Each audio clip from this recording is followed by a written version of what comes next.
The kitchen smelled of cinnamon and nostalgia, the kind of smell that could stop time, sweet, warm, and full of ghosts.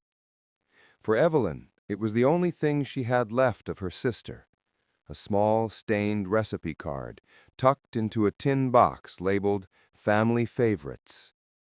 Every Sunday for nearly 30 years, she would open that box, trace the handwriting with trembling fingers, and whisper, "Still the best pie in the world, Anna."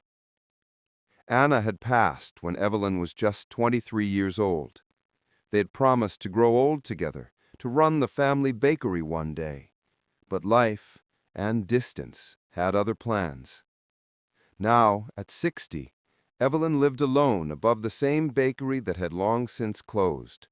The ovens were cold, the counters empty. But every Sunday she still baked her sister's apple pie, just for the smell of home. She didn't know that one Sunday morning that same smell would bring someone to her door, someone she didn't even know existed. Before we begin, make sure to like, share, and subscribe, and tell me in the comments, what's one thing that reminds you of someone you've lost?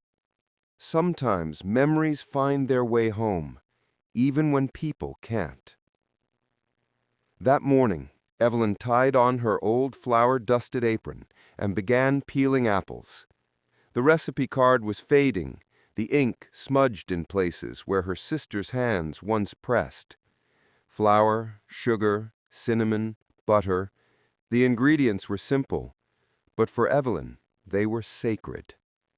As the pie baked, she opened the window to let the smell drift through the quiet street. She didn't notice the teenager across the road, standing still, inhaling deeply as if the scent itself carried a memory. That boy's name was Jamie, 17, quiet, thoughtful. He was new in town, living with his foster parents a few blocks away. That morning he had gone for a walk to clear his head after another argument. And then he smelled it, apple pie, the way his grandmother used to make it before she passed. His grandmother's name was Anna. He followed the scent until he found himself in front of Evelyn's old bakery, staring at the closed sign on the dusty glass, but the window above it was open, and the smell was too familiar to ignore.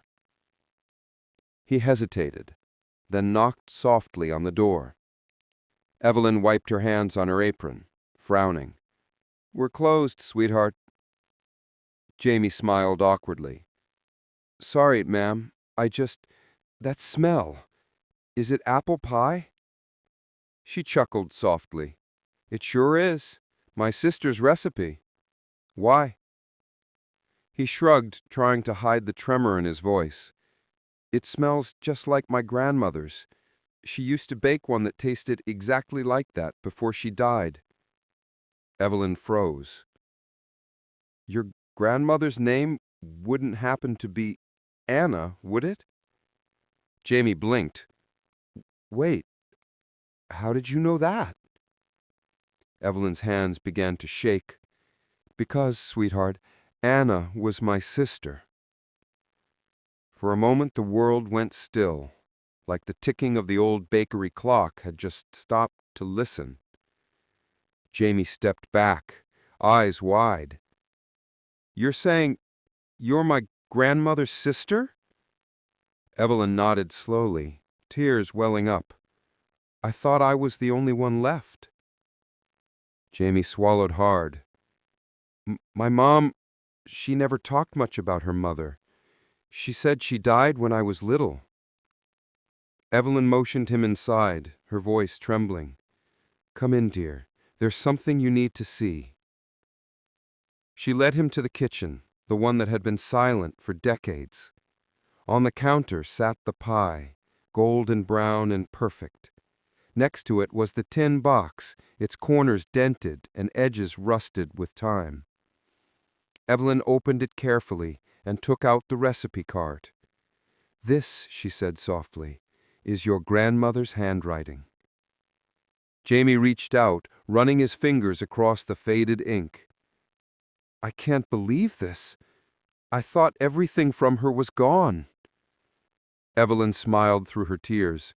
"No, sweetheart. Some things stay, just waiting for the right person to find them again." They sat together at the table, two generations bound by cinnamon, sugar, and memory. When they took the first bite, Jamie closed his eyes. "It's her.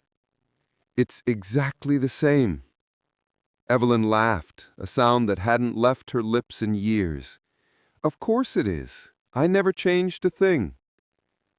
As the afternoon sun poured through the window, Jamie shared stories of his childhood, of his mother, of the times he had tried to recreate the pie and failed. Evelyn listened, holding every word like a gift she thought she'd lost forever. When he finished, she said softly, "Jamie, this bakery used to feed half the town, but after Anna passed, I couldn't open it again." He looked around, eyes shining. "Maybe it's time to reopen it." Evelyn chuckled. "At my age?" Jamie smiled. "Then I'll do it. You can teach me the recipes. We'll call it Anna's Kitchen." For a long time, Evelyn didn't answer. Then she nodded, wiping away a tear. She'd like that. Months later, the bakery lights flickered back on. The sign above the door read, "Anna's Kitchen, since 1973. Evelyn stood behind the counter, wearing her old apron, while Jamie worked the oven. The air was filled with laughter, sugar, and the smell of home. On opening day, a crowd gathered outside, drawn by the familiar scent of warm apple pie. Evelyn handed Jamie the first slice and whispered, "You found your way home, sweetheart, just like she wanted." He smiled. "No, Aunt Evelyn, you kept it for me." If this story touched your heart, don't forget to like, share, and subscribe. And tell me in the comments, what's one thing from your past that still reminds you of family? Because sometimes love isn't passed down in words, it's written on a recipe card and baked into the people we become.